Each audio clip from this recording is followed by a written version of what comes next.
Hey guys, EDDBUD here and welcome back to the channel. Today something a little bit different for you.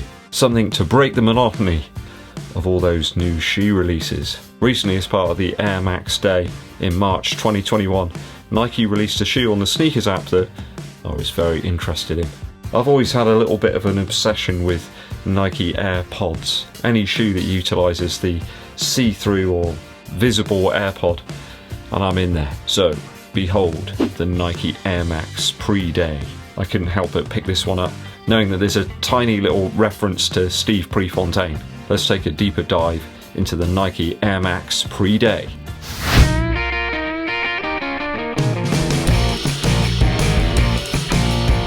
So the Nike Air Max made its debut back in 1987 with that beautiful visible air unit in the heel. Everybody knows it, even my daughter knows it. She's only interested in shoes that have got that visible air unit. I wonder where she gets it from. Certainly a running shoe back then for sure, and a natural iteration of the Tailwind and Challenger models that came before it. I think this new shoe certainly has a few nods towards those 70s models, in terms of the profile and the styling and the materials in fact. Air Max has always been a really big shoe over here in the UK. I don't know if it's quite as popular or big over in North America, but yeah, certainly in the UK, it's one of those shoes that's right up there, along with gum-soled Adidas shoes. If you try and go to a football match in anything but one of those, then people give you strange looks. I was drawn to this one by the name Pre-Day, a nod to the mythical, legendary Steve Prefontaine, that Oregon track club distance master that was sadly taken from us too early. Obviously an athlete that was coached by the famous Bowerman, and I believe he held the national records from the 2K through to the 10K at one point. A beautiful quote from Prefontaine: "A race is a work of art that people can look at and be affected in as many ways as they're capable of understanding." I think maybe the same can be said of running shoes. Sometimes you look at a running shoe, it can speak to you, or it may speak to you and say words that you don't want to hear. Could be the case with this one, but I think it looks awesome. You might want to treat this video today in a slightly different way. Maybe looking at the shoe as a work of art, maybe as a picture. You might like the picture and you might not. And before anybody comments as, "Oh, are you just going to show any old random shoes on this channel?" Well, I think this shoe certainly has leanings towards running shoes. It's got a history there, the Air Max. It was a running shoe. People wore that to run marathons in. People still wear them now to run. So yeah, that's where I'm coming from on it. And I'm sticking with it. Some of you may say, is it a running shoe? Could you run in it? I think you can probably run in just about any shoe. You could run a 5K through to a marathon or something wearing a pair of dress shoes if you wanted to. I mean, we see lots of athletes still opting to run barefoot. Not entirely sure I'd want to do that around here. Too much gravel and debris. You catch my drift though. Some people's running shoes just don't work for other people. That's just the way it is. I mean, look at that top 5 video I did yesterday. The top 5 running shoes that I've reviewed so far this year. Lots of people just dislike it. They get really upset that I didn't put a certain shoe in the list, or I've put one ahead of one of their favourites. A bit subjective, you know. You've got to look at it as those are my top 5. You know, you may have a totally different top 5 and that's absolutely fine. Oh, the good old internet, you know. Always brings out the best in people. So here in the Nike Air Max pre-day, we've got some maverick moves that have been made in the shoe. So Nike is saying they're using a reductive design here. I like it. Minimalist. Although it's not particularly minimalist. This one in my UK size 11 weighs 444 grams. So that's 15.6 ounces. All you need to know, it's heavier than the Ultra Boost 21. So reductive design is the key here, with a nod to the Alphafly and the Tempo Next Percent, where they've removed a load of the midsole material there to allow a little bit of space for that airbag. It allows the airbag to be attached to the midsole and directly to the rubber underneath. Apparently it's the same airbag that they use in the Nike Air Max, and also the Jordan 3, 4, 5 and 6. And recently we've seen in the Jordan 35, they've removed some of that midsole material to allow space for 2 airbags, one in the forefoot, one in the heel. So I think the aim here is to try and maximise some of that energy return, but here in a much more casual sort of setup. One big plus of this shoe is that Nike have gone all out to try and minimise the materials used. It's all part of that big push Move to Zero, where they've increased the amount of recycled content in the shoe, in both the upper and the outsole this time around. The mesh that we see used in the pre-day is made of 100% recycled polyester. And I think in the outsole, you'll see there's some sort of speckles there, I suppose. It's made of Nike grind rubber, which is where they get loads of old outsole materials and kind of grind them up and reuse them. I think there's about 13% recycled rubber there. That also extends to the box as well, which doesn't feature any paper inside, and even 75% of that air unit is made of recycled materials too. People might say, well, you know, recycling of materials in shoes, well, loads of them just end up in landfill anyway. I guess you can look at it like that if you want to, if you're going to look at the glasses half full, but at least if they're making something new out of a load of old stuff, well, that's got to be good, right? You've got to try, haven't you? You've got to try and recycle things, put them in the right places.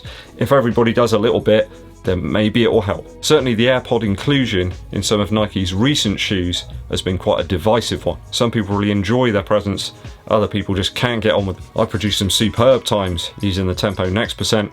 Other people put them on for a couple of runs and that was it, sent them back. So the pre-day again shows Nike taking out some of that midsole foam and trying to replace it with something that gives a little bit more energy back. Certainly in this shoe, it really does create a far more prominent cushion in the heel. The TPU section in the heel here that cages that airbag unit really does remind me of a carbon or nylon plate, something like we've seen in the Saucony Endorphin Speed, for example, with that thicker rubber connected directly to the bottom of the airbag. That rubber section here really is quite a lot thicker than you find on the Tempo Next Percent. I know some people have found that those parts start to break after a while and separate. Now imagine this shoe with a Zoom X midsole foam rather than the EVA stuff that they've placed in here. I say EVA, I mean, to be honest, it does feel a little bit like React. I wouldn't be surprised if it is. Maybe a Flyknit upper rather than the mesh and suede we've got here. I mean, it's quite luxurious, but it's heavy. Potentially a superb daily use running shoe. I imagine we'll see further use of Nike's recycling direction in future running shoes. Even the materials that they've used here in the circular section are from one rectangular piece that they've used in the tongue.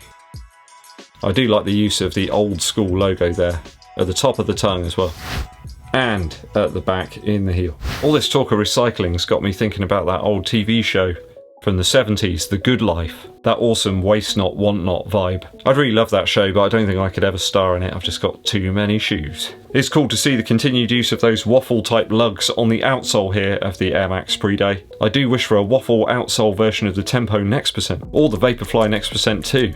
I hope they do a custom by you version again. Utilising the Invincible run recently, I've really come to enjoy the multiple waffle lugs on the bottom of that one. They work on just about any surface. It really is quite versatile. I still reckon that the Invincible run could be a fantastic shoe if they subbed out the upper. If you had like the Vaporfly 4% Flyknit upper on top of the Invincible run midsole and outsole, or even the Tailwind 79 upper, it would just be a great shoe. Anyway, Nike's use of Zoom Air seems set to continue into 2021 with the Pegasus 38. They've already used it in the Terra Kyga 7, and I believe there's an Air unit in the Vomero 15 as well. So it's going nowhere as of 2021, still here. And I'm glad to see they're still experimenting with it too. I wouldn't be at all surprised to see some sort of minimised version of the Alphafly appear. Still using those air units in the forefoot, but perhaps with less midsole foam. Maybe using the new upper material that we found on the Next Percent too. That side, Nike seem absolutely unfazed by other manufacturers' efforts to better their Vaporfly Next Percent shoe. They've stuck with the same midsole and outsole this year. I just still think it's top of the tree. So, could I actually run in this shoe? Is it a running shoe? Well, yeah, probably. I think I could run in this. I mean, I could run in some Clark's Wallabies if I wanted to, but I don't want to do that. Or some sandals even. But again, why? If you think I should actually take it out on a test run and see what I can do in it, then please let me know down in the comments. Otherwise, it's just a very interesting new iteration of the Air Max. Originally a running shoe, of course, and it's super cool to be able to see the actual Air unit in the heel there. Finally, we can see what it's like. It's actually quite a lot bigger than I anticipated it being. Just arrived into the shoe sanctuary, the Puma Liberate Nitro. I'll tell you what guys, this one's seriously light shoe. In fact, it's half the weight in my UK size 11 of the Nike Air Max Pre-Day. Literally bang on half the weight. I've already been out running today, but I'm very tempted to go out and test this one. It's just so light and nimble. So, review coming up on the Liberate Nitro very soon.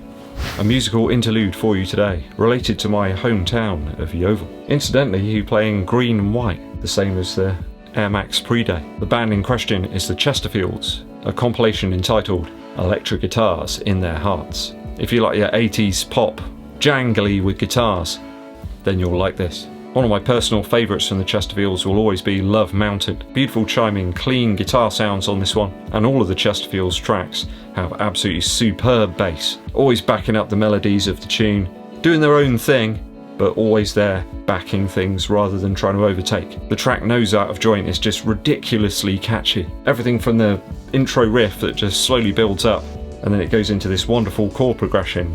Once it's there, you won't forget it. And of course the famous track Last Train to Yeovil. Wonderful arpeggio guitars here, spiralling downwards. So do go and check out this fantastic compilation from the Chesterfields. It's entitled Electric Guitars Are in Their Hearts. Okay, thanks for tuning in today and sticking with me to the very end, guys. I very much appreciate it. If you haven't done so already, please hit that subscribe button and click the bell below for notifications when we launch those new videos. It also really helps the channel out if you give this video a thumbs up, like, and share this video with your running buddies. My name's EDDBUD, and I'll be seeing you